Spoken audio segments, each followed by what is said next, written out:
Alors, après avoir vu en cours comment calculer la longueur quand on connaissait un angle aigu et la longueur d'un côté, maintenant on va apprendre à calculer la mesure d'un angle aigu, toujours bien entendu dans un triangle rectangle. Donc on est dans cette situation-là, on cherche un angle aigu, on sait qu'on a un angle droit, et il faut qu'on ait deux autres informations, comme on l'avait vu au tout début de la séquence. Donc on connaît deux des côtés. Donc je note dans le cours, je connais, il faut connaître la longueur de deux des côtés. Exemple pour la figure suivante, calculer l'angle A. Pareil, il va falloir choisir parmi les trois formules. Déjà, comme pour le cas précédent, le grand 2, on va identifier que l'on a un triangle rectangle. Donc dans le triangle RST, rectangle en S. Donc on va observer ce que l'on connaît et ce que l'on cherche. On connaît la longueur de deux côtés, l'hypoténuse, et par rapport à cet angle-là, c'est le côté opposé. Quelle est la formule qui utilise côté opposé et hypoténuse? Opposé et hypoténuse, c'est sinus. Ah ben j'avais déjà mis la diapositive.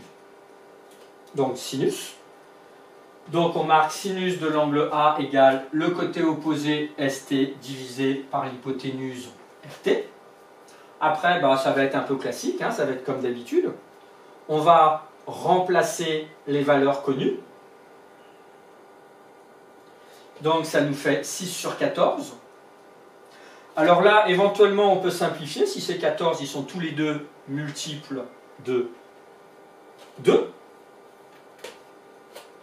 Mais on va s'arrêter là parce que 3 divisé par 7, ça ne tombe pas juste. Donc on va garder le plus longtemps possible, c'est ce qui est écrit ici, une valeur exacte. Simplifiée mais exacte. On aurait pu s'arrêter là, c'est pas grave si on s'arrête là.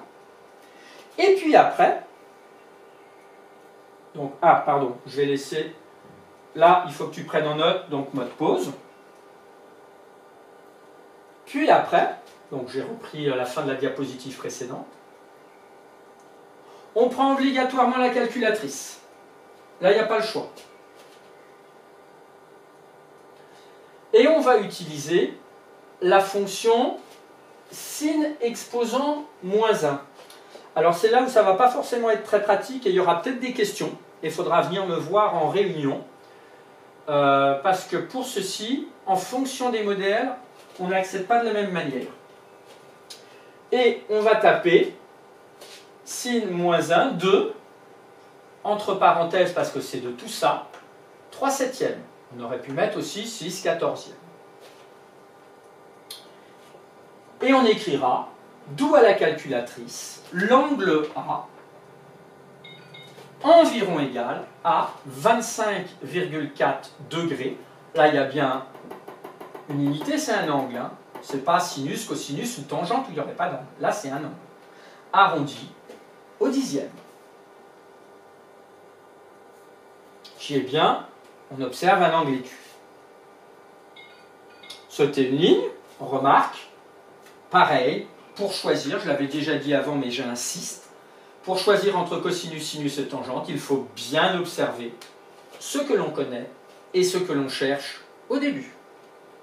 Voilà pour ce dernier paragraphe, et là aussi, on va mettre en application à travers des exercices.